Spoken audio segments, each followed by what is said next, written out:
Raj.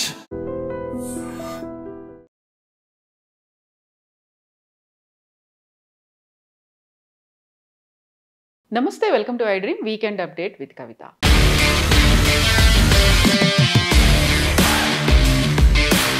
మనతో పాటుగా ఉన్నారు foundation for democratic reforms founder doctor Jayaprakash Narayana గారు.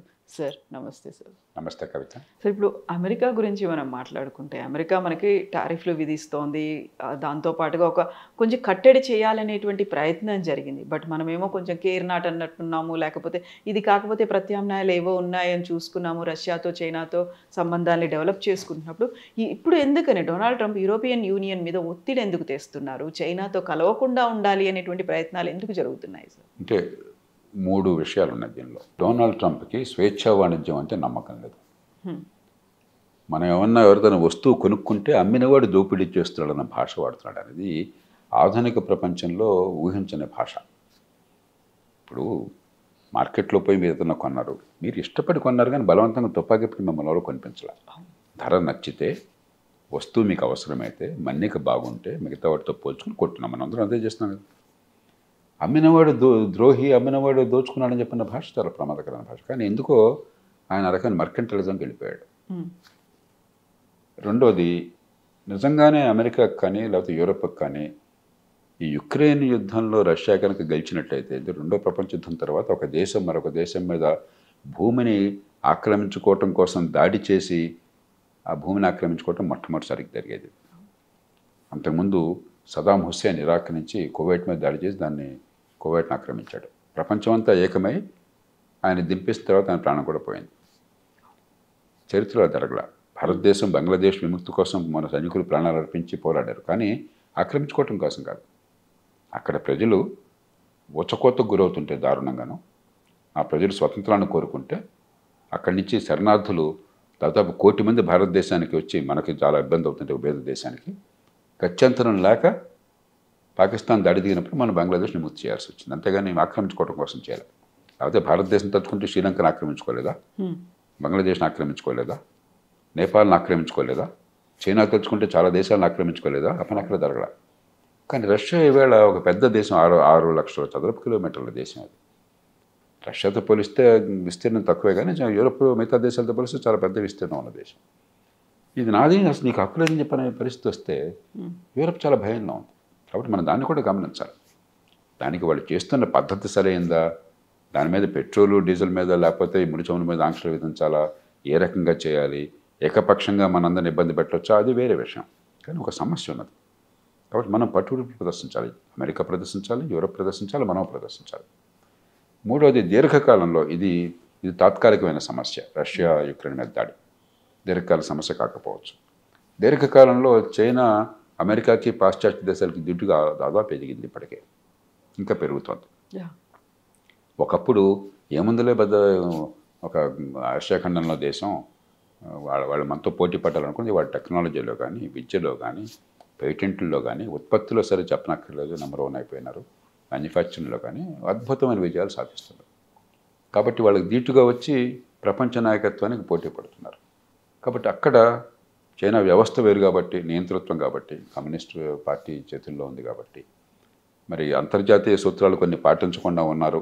ఉదాహరణకి సౌత్ చైనా ఐలాండ్స్ అలాంటి వాటిల్లో ప్రపంచమంతా అంగీకరించిన సూత్రాలు పోకుండా మాదే గట్టిగా వాదిస్తున్నారు వల్లగుద్ది. మరి ఎవరో నిలవరించిపోతున్నారు. ఈ పరిస్థితుల్లో మరి ఎలా నిలవరించాలి, ఎలా మన ఆధిపత్యాన్ని లేకపోతే మన స్థానాన్ని కాపాడుకోవాలి, ఈ 3 రకాల ఇంపల్సెస్ ఉన్నాయి. దాంట్లో మనం ఏమిటంటే, అంతర్జాతీయ సంబంధాల్లో శాశ్వత మిత్రులు, శాశ్వత శత్రువులు ఉండరు. మనకి శాశ్వత ప్రయోజనాలు ఉంటాయి. 2, ఏ దేశమో మన కోసం ప్రత్యేకంగా ప్రేమ చూపెట్టదు. వాళ్ళకు కూడా లాభం ఉంటే ప్రేమ చూపెడతారు. అమెరికా తప్ప మనం ఏదో రొమాంటిక్గా ఆలోచించి వాళ్ళు ఎప్పుడు మనకి ఏదో ఆలుమగల సంబంధాలే చెప్పడం ఎంతకాలం ఉంటాయో, అలాంటి దేశాల మధ్య సంబంధాలు సందర్భాన్ని బట్టి ఉంటాయి.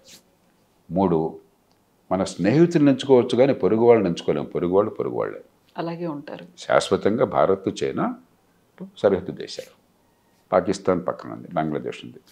ఎన్ని ఇబ్బందులు ఉన్నా కూడా ఏదో రకంగా మనం ఒక సయోధ్య సాధించాలి. లేకపోతే నిరంతరం సంఘర్షణ, యుద్ధ వాతావరణము, భయానక వాతావరణం మంచిది కాదు. ఈ 3 దృష్టిలో ఉంచుకుని మనం పావులు కదపాలి. చైనాతో మనకి శత్రుత్వం లేదు, కానీ చైనాతో తీవ్ర విభేదాలు ఉన్నాయి. చైనా 2-3 సార్లు మన మీద దాడిలో దిగింది, చాలా ఇబ్బందుల పాలు చేసింది. మన 1962లో వాళ్ళు చేసిన దాడి భారతదేశాన్ని మనోస్థైర్యాన్ని కోల్పోయేట్టు చేసింది. ప్రపంచంలో ప్రతిష్ట మంట కలిసిపోయింది. ఈ దేశానికి చాలా తలవంపులైంది. దాన్ని మనం మర్చిపోకూడదు. రేపొద్దున మళ్ళీ చేయరని చెప్పిన గ్యారెంటీ లేదు. అలాగే వాళ్ళతో రోజు పోటాడక్కర్లా. అంత పెద్ద దేశం, శాశ్వతంగా మనకి సరిహద్దు దేశం, ప్రపంచంలో అతిపెద్ద ఆర్థిక వ్యవస్థగా అమెరికా తీటుకు ఎదుగుతున్న దేశం. దాని నుంచి మనం కొన్ని నేర్చుకోవాలి. కానీ ప్రస్తుతానికి వచ్చే 20-30 ఏళ్ల పాటు మనకి నిజమైన ప్రగాఢ సంబంధాలు ఏమన్నా ఉంటే అమెరికా, యూరోప్ లాంటి దేశాలతోనే ఉంటాయి. ఎందుకంటే మనకి వాళ్ళకి పెద్ద ఘర్షణ అవకాశం లేదు. మనకి వాళ్ళకి ఎక్కడ ప్రయోజనాలు ట్రంప్ అనవసరంగా ఈ వాణిజ్య విషయంలో లేని తగాదా పెట్టుకుంటున్నాడు, కానీ ప్రపంచం మొత్తంతో మనకి అమెరికాకి ఉమ్మడి ప్రయోజనాలు ఉన్నాయి. మన లాభం వాళ్ళకి నష్టం కాదు, వాళ్ళ లాభం మనకు నష్టం కాదు. చైనా ఎప్పటికైనా మనకి కొంచెం జాగరూకత, మిత్రత్వం ఉన్నా కూడా జాగరూకత ఉండాలి. మూడోది ప్రజాస్వామ్య దేశాలు. ప్రజాస్వామ్యం ఇప్పుడు ఏమవుతుంది? ఉదాహరణకి డొనాల్డ్ ట్రంప్ మన మీద ఎంత గొడవ చేసి కయ్యానికి దిగినా కూడా ప్రపంచంలో అందరికంటే ఎక్కువగా ఈ దిగుమతి సుంకాలు విధించినా కూడా ఆ దేశంలో ప్రజల్లో అభిప్రాయం కానీ, పార్టీల్లో అభిప్రాయం కానీ, అమెరికన్ కాంగ్రెస్, అమెరికన్ పార్లమెంట్లో వివిధ వర్గాల అభిప్రాయం కానీ, ఎలీట్స్ అని చెప్పి అంటాం, ఆ దేశంలో మేధోపరంగా నాయకత్వం ఇచ్చే వర్గాలు కానీ భారత్ని దూరం చేసుకోవడం అనేది విజ్ఞత గల పని కాదని చెప్పి గట్టిగా అక్కడ వాదించారు. దాని ప్రభావం కనిపిస్తుంది. మన మీద అంత కయ్యానికి దిగిన మనిషి ఆయన ఇప్పుడు మళ్ళీ కాస్త భాష కానీ ఆయన ప్రవర్తన కానీ బాగుంది. బహుశా కొద్ది రోజుల్లో సమస్య సద్దుమణిపోవచ్చు. అయ్యారా సార్? అంటే ఇప్పుడు ఇది వ్యక్తి మనసులో మార్పు వచ్చింది కదా మనకు అనవసరం. తన దేశ అవసరాలు, తన రాజకీయ అవసరాలు, తన సమాజం స్పందిస్తున్న తీరుని బట్టి పంతా మార్చుకుంటే మన వరకు ఓకే, అంతే కదా. మనమే పిల్లనిస్తున్నామా? వ్యక్తిగత సంబంధాలు దీనిలో ఏం లేవు కదా. వ్యక్తిగతంగా ఇప్పుడు ఆలోచించకూడదు.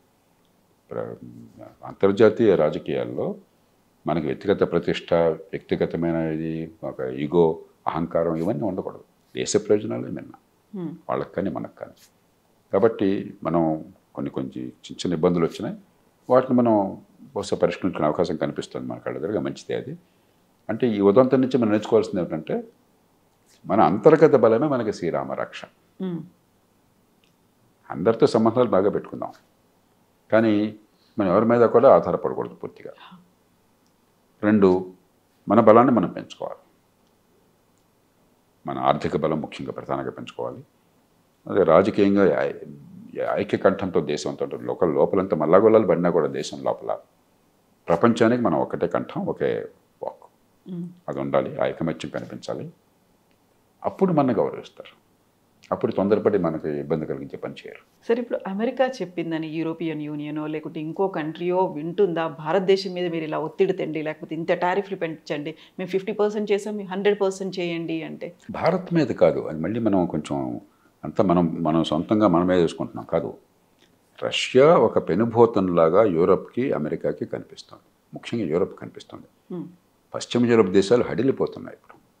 అలాగే తూర్పు యూరోప్, గతంలో సోవియట్ యూనియన్లో ఆధిపత్యం కింద ఉన్న తూర్పు యూరోప్ దేశాలు, పోలాండ్ కానీ, రొమేనియా కానీ, హంగరీ కానీ, చెక్ రిపబ్లిక్ కానీ, స్లోవేకియా కానీ, ఈ దేశాలన్నీ కూడా హడిలిపోతున్నాయి.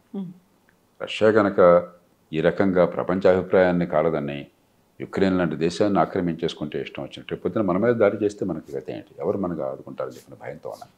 కాబట్టి వాళ్ళ భయం నిజమైనది, ఆధారాలు ఉన్న భయం.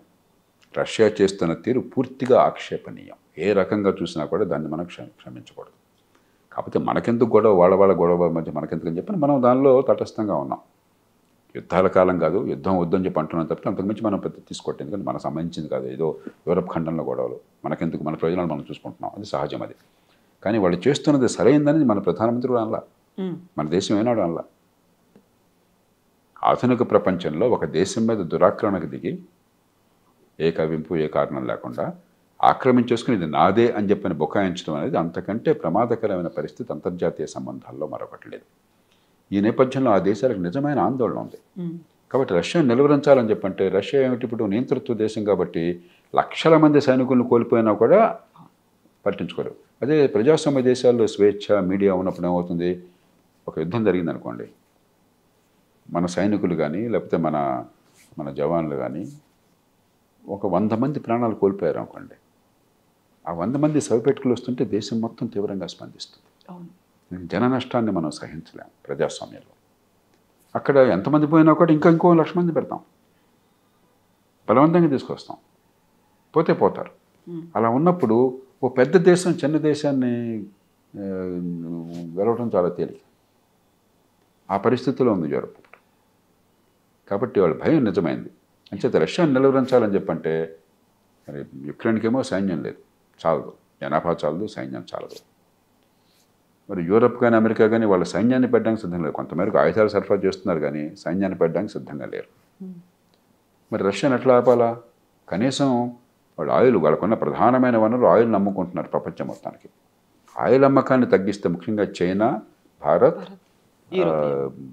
మీకు టర్కీ, ఈ 3 దేశాలు ఆయిల్ కొంటున్నాయి. కొంతమేరకు యూరోప్ని కూడా కొంత గ్యాస్ కొంటున్నాయి, ఆయిల్ కాకపోయినా కూడా. ఈ ఆయిల్ అమ్మకం లేకపోతే, ఆదాయం లేకపోతే యుద్ధం కష్టమవుతుంది. అప్పుడు చర్చలకు వచ్చి శాంతి వస్తుంది. ఈ కారణంగా తప్ప ఇది మన మీద దాడి అనుకోకూడదు మనం. అది పొరపాటు.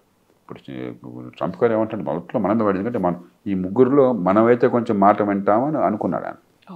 అదేం కాదని అర్థమైన తర్వాత మన మీద ప్రత్యేకంగా దాడి కాకుండా రష్యా నుంచి ఆయిల్ కొనే దేశాల మీద అంటున్నాడు. చైనా ప్రధానంగా. చైనా, మనం ఉంటాము, టర్కీ ఉంటుంది, ఇతర దేశాలు ఉంటాయి. యూరప్ కూడా మీరు కొనడం ఆపేయండి అంటున్నాడు ఆయన. కాబట్టి ఇది పెద్ద వ్యూహంగా చూడాలి కానీ భారతదేశం మీద దాడిగా మనం భావించకూడదు. సార్, ఇప్పుడు భారత్ స్టాండ్ ఇన్ని రకాల పరిస్థితులు ఉన్నప్పుడు మోదీ తీసుకున్నటువంటి స్ట్రాటజీ ఎలా ఉందంటారు సార్? మన దేశ ఆత్మగౌరవాన్ని కాపాడుకున్నాం. మరి మేము అంత తేలిగ్గా బెదిరింపులకు లొంగమనే విషయాన్ని ప్రస్ఫుటించి అదే సమయంలో చర్చలకు సిద్ధమని చెప్పిన సంకేతాన్ని కూడా ఇచ్చాం. సరైనటువంటి ధోరణి, అది విదేశాంగ నీతిలో సరైనటువంటి ధోరణి. మనకు అమెరికాతో ఖయం లేదు, ఉండకూడదు. అమెరికాతో ఖయం పెట్టుకుని మేము కటీఫ్ అని చెప్పంటే ఉత్తర కొరియా అలాగే అయిపోతాం, పొరపాటు అవుతుంది. అలాగే చైనా మాకేమో శత్రు దేశం కాదు, మా ఇబ్బందులు మాకున్నా కూడా చైనాతో సంబంధాలు ఉన్నతులు బాగా ఉంటే 2 దేశాలు కూడా ఆ రకమైన సంకేతాన్ని ఇచ్చినాయి. అది సరైనటువంటి పద్ధతి. అంటే స్ట్రాటజిక్ ఆటోనమీ అనే పదాన్ని వాడుతున్నారు చాలామంది పండితులు. అంటే మనం పూర్వం అలీన విధానం అనేవాళ్ళం. అమెరికాతో మంచి మిత్రత్వం ఉంది, ప్రగాఢమైన సంబంధాలు ఉన్నాయి. ఇటీవల కాలంలో వ్యూహాత్మక సంబంధాలు, స్ట్రాటజిక్ రిలేషన్షిప్ ఉన్నది, దానిలో అనుమానం లేదు. కానీ అంటే అర్థం మిగతా వాళ్ళకి శత్రువులం కాదు. మన సైనిక కూటమిల్లో చేరాం, మా ప్రయోజనాన్ని మేము కాపాడుకుంటాం అని చెప్పని సంకేతాన్ని ఇచ్చాము. అది గౌరవంగా ఉంది. అదే సమయంలో మనం అతిగా స్పందించకూడదు. మనం వచ్చి బస్తీ మీద సవాలనే పరిస్థితి కూడా రాకూడదు. చాలా జాగ్రత్తగా ప్రజలు కానీ, మీడియా కానీ, నాయకులు కానీ చాలా ఆచితూ స్పందించాలి. అలాగే స్పందించారు ఇప్పటిదాకా ప్రభుత్వంలో వాళ్ళంతా. సో సమదూరం సమన్యాయం అనేది అంతా. Yes sir, thank you so much sir. Thank you sir. And for more videos, please subscribe to iDream. Please subscribe to iDream. Please subscribe iDream. And please subscribe to iDream. For more videos, subscribe to iDream. please like, share and subscribe to the channel. Congratulations, iDream. Subscribe to iDream. Subscribe to iDream. So subscribe to iDream Media. iDream ki iDream team andarki huge congratulations. Please subscribe iDream Media. Please subscribe to iDream. Subscribe iDream. Please subscribe to iDream. iDream అంటే నా కళల ఛానల్ను subscribe చేసుకున్న నోరు తిరుగుతలేదు, మీరైతే గంట గుర్తు కొట్టండి. For more such videos, please subscribe to iDream. Subscribe to iDream. Please subscribe to iDream. Please subscribe iDream Media. Please do subscribe to iDream. Please subscribe to iDream Media. For best entertainment and information, please subscribe iDream. And don't forget to subscribe to iDream.